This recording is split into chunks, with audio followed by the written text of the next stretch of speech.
Merhaba, kanalıma hoş geldiniz. Bugün sizlere tornado grafiğini nasıl yapabileceğinizi öğretmeye çalışacağım. Bu grafik iki değişken arasındaki ilişkiyi ve bir değişkenin diğerinin etkisini görselleştirmek için kullanılır. Genellikle risk analizi ve senaryo analizi gibi durumlarda belirsizliğin etkisini göstermek amacıyla kullanılır. Şimdi nasıl çalıştığına bir bakalım. Bunun için şuraya geliyorum. Pivot table analizi yenile diyorum. Ayrıca buradan yılları seçebiliriz. Yıllara göre bakabiliriz. Birkaç yıla birlikte bakabiliriz. Kontrole basılı bir şekilde. Tümünü seçebiliriz. Şimdi yapım aşamasına geçelim. Bunun için şuradaki verilerimi alıyorum. Şuraya özel yapıştır değerleri, özel yapıştır biçimleri diyorum. Grafiği yapmaya başlamadan önce buradaki veri tablosu 2010'dan başlayıp 2023'e kadar son 14 yılın yaş gruplarına göre kadın ve erkek nüfus sayımını gösteren bir datadır.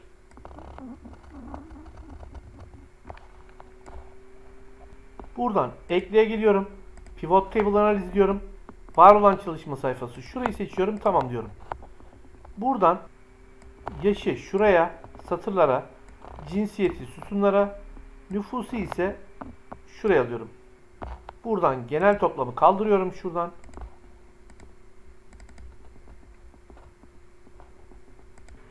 Burada ne yapmış oldum? Yaşlara göre kadın ve erkek nüfus sayımını karşılaştırmış oldum. Ta ki 100 yaşına kadar. Şunu da kaldıralım.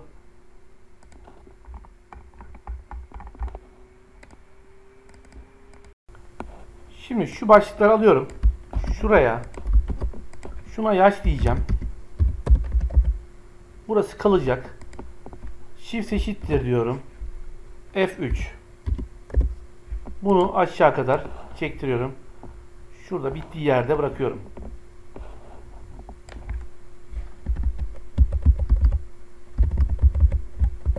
Ctrl R diyorum.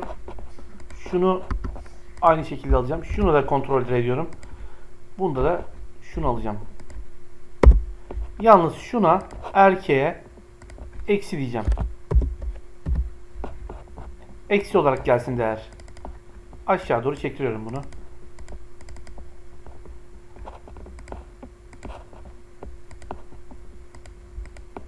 Şu ikisini seçiyorum.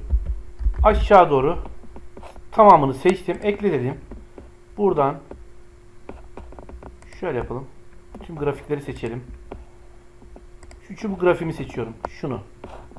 Tamam diyorum. Şunu yukarı alacağım. Keselim bunu buradan. Ve yukarı yapıştıralım. Şu şekilde. Biraz büyüteceğim şöyle. Şu grafik başlığımı sileyim.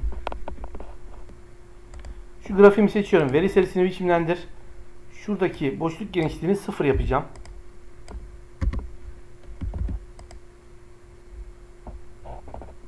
Seri çakışmasında 100 yapacağım şu şekilde. Şöyle yapalım. Grafiğimi biraz daha şöyle uzatayım. Azıcık sağa çektireyim şöyle. Şuraya bir boşluk bırakacağım çünkü şöyle yapalım hatta.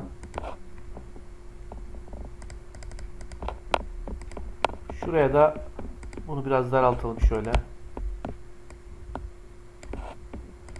Şuraya da dilimleyici ekleyeceğim uzunlamasına. Grafiğime tekrar geliyorum. Şunu tıklıyorum. Sağ klik ekseni biçimlendir diyorum. Şunu ters oranı şöyle ters yapıyorum. Daha sonra etiketler. Bunu şöyle sağa çekeyim göstereyim. Ya şuraya ya da şuraya alabilirsiniz. Ben bu sefer sağ alacağım. Şöyle. Daha önceki soldaydı çünkü. Şunu şimdilik kapatalım. Şunları kalın yapalım, büyütelim biraz.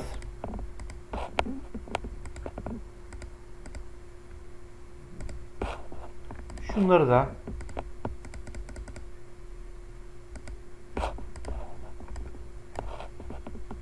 kalın yapıp büyütelim.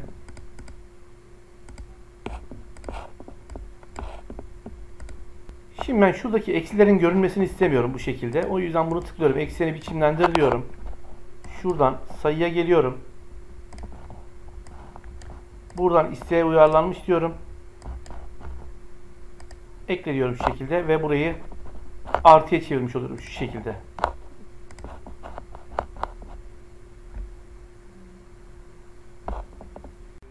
Tekrar buradan özet tablomu seçiyorum.